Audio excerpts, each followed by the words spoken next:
ألم تر إلى الذين قيل لهم كفوا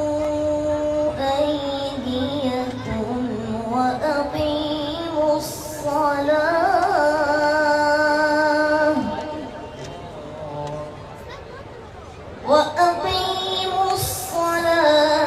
وآتوا الزكاة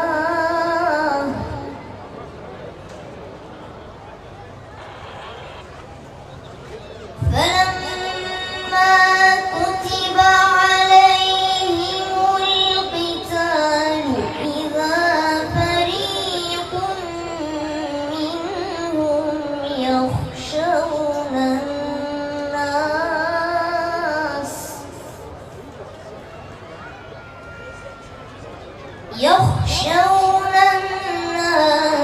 كخشية الله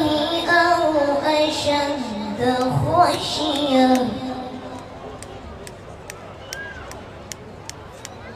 وقالوا ربنا